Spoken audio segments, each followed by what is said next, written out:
Era para ser uma aventura memorável. Sou estrangeiro morando no Japão há mais de uma década.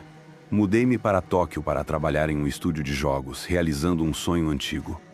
2 anos após minha mudança, conheci Aiko, apresentada a mim por um casal de amigos em comum. Começamos a namorar e com o tempo acabamos nos casando. Uma noite, em uma das poucas férias que conseguíamos tirar ao mesmo tempo, pois Aiko é professora e suas férias quase nunca coincidiam com as minhas, jantamos em meu restaurante de lamen favorito com nossos amigos que nos apresentaram, Hiroshi e Emiko. Durante o jantar, enquanto conversávamos animadamente sobre viagens e experiências, surgiu a ideia de fazer algo diferente. Emiko mencionou que sempre quis explorar o Monte Fuji, e Hiroshi, com seu jeito aventureiro, sugeriu que fizéssemos uma trilha juntos. Uma aventura no Monte Fuji, algo para recordar, pensei empolgado. Decidimos partir 2 dias depois, em uma manhã clara, com o céu pintado de azul e a montanha imponente diante de nós. No entanto, não imaginávamos que nosso percurso nos levaria a um dos lugares mais misteriosos e assustadores do Japão, a floresta de Aokigahara. Tudo começou bem.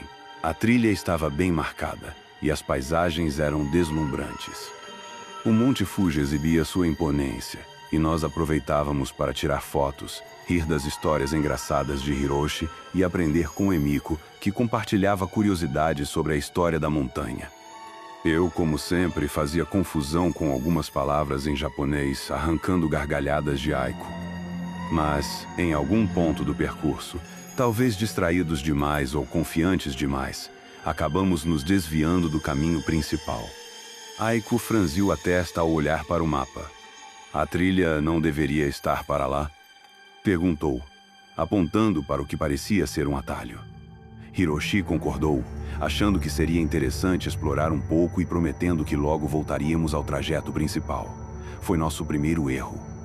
A trilha estreita nos levou cada vez mais para dentro da floresta. A vegetação densa abafava os sons e bloqueava a luz do sol, criando uma atmosfera pesada e inquietante.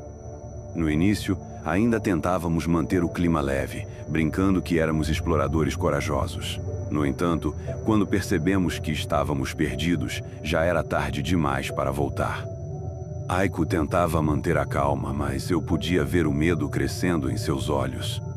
Emiko sugeriu que seguíssemos uma direção fixa, mas a floresta parecia conspirar contra nós, mudando os caminhos e nos levando a becos sem saída. Nós vamos encontrar o caminho de volta. Precisamos apenas seguir em frente, disse Hiroshi, tentando parecer confiante, embora sua voz traísse a tensão. A primeira noite na floresta foi aterrorizante. Tínhamos poucas provisões. Uma garrafa de água, alguns snacks e uma lanterna que mal iluminava o chão.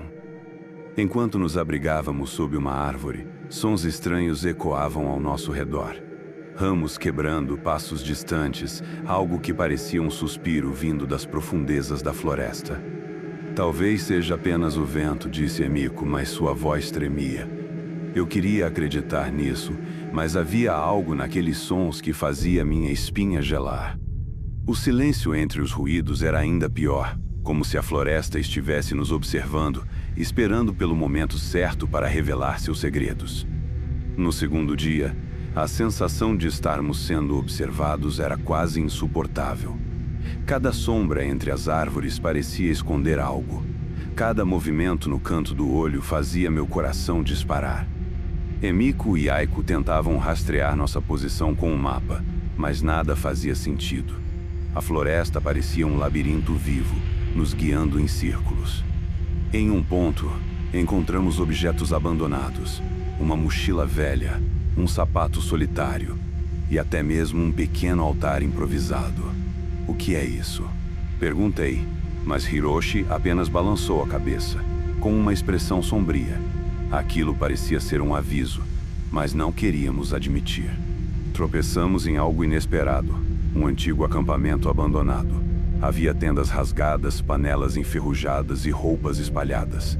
Parecia que os ocupantes haviam saído às pressas.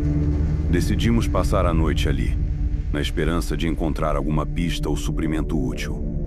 Mas o lugar não ofereceu conforto. Durante a noite, os sons se intensificaram. Parecia que algo ou alguém estava se aproximando. Hiroshi sugeriu que fosse apenas nossa imaginação, mas o olhar em seus olhos dizia outra coisa. Eu tentei dormir, mas cada vez que fechava os olhos, sentia como se algo me vigiasse de perto. Aiko segurava minha mão com força, murmurando orações baixinho. Era impossível não se sentir vulnerável ali. No terceiro dia, começamos a perceber outro padrão.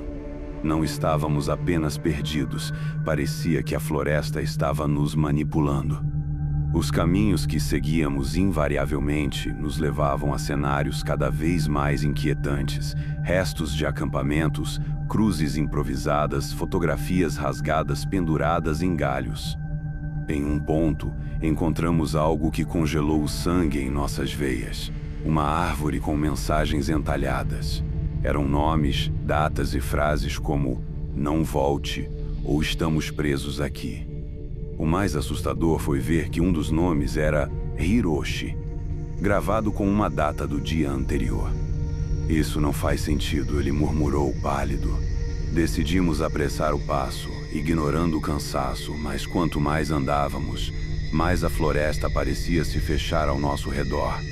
A sensação de desespero crescia, alimentada por cada novo objeto abandonado e cada marca misteriosa no ambiente. Começamos a nos questionar se aquilo era real ou uma armadilha de nossas mentes exaustas. Na quarta noite, Hiroshi desapareceu. Ele havia se afastado por um momento para buscar madeira para uma fogueira improvisada. Esperamos por horas, chamando por ele, mas a única resposta eram ecos e mais sons da floresta. Quando finalmente o encontramos, estava parado no meio de uma clareira, com os olhos vidrados e os lábios murmurando algo que não entendíamos. "Algo aqui não nos deixa ir embora", disse ele finalmente, com uma voz que não parecia dele.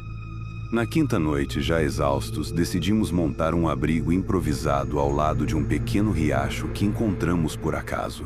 A água parecia cristalina, mas algo nela era inquietante. Quando a luz da lanterna refletiu sobre o riacho, vimos algo que fez todos prenderem a respiração. Havia pegadas humanas na lama próxima à água, mas eram incomuns. As marcas pareciam se formar e desaparecer diante de nossos olhos, como se algo invisível estivesse andando ao nosso redor. Durante a noite, o clima mudou drasticamente. Um vento gelado cortava as árvores, fazendo-as ranger como gritos distantes. Aiko começou a murmurar que estava ouvindo seu nome sendo chamado pela floresta. Emiko, que normalmente mantinha a calma, começou a chorar em silêncio. Quando tentei confortá-la, ela olhou para mim e disse algo que me fez congelar. "Você ouviu? Eles disseram que nós nunca vamos sair." Hiroshi, que até então estava apático, levantou-se de repente e começou a caminhar em direção ao riacho sem dizer uma palavra. Corremos atrás dele, mas parecia que algo puxava. Quando conseguimos segurá-lo, ele estava tremendo, os olhos cheios de lágrimas. "Eles estão aqui. Eles estão nos observando. Precisamos sair agora", disse ele, com um tom desesperado. Passamos o restante da noite acordados, apertados uns contra os outros, tentando ignorar os sons que pareciam cada vez mais próximos. Na manhã seguinte, algo inesperado aconteceu. A floresta parecia menos densa, e pela primeira vez em dias, ouvimos o som distante de vozes humanas. Caminhamos até quase desmaiar e finalmente encontramos outros excursionistas que nos ajudaram a sair da floresta. Apesar de termos escapado, algo daquela floresta ficou conosco. Hiroshi nunca mais falou sobre o que aconteceu. Aiko tem pesadelos frequentes e Emiko evita qualquer menção ao lugar. Quanto a mim, às vezes vejo vultos no canto dos olhos, mesmo em casa. Aokigahara nos deixou marcas invisíveis e sei que nunca mais seremos os mesmos.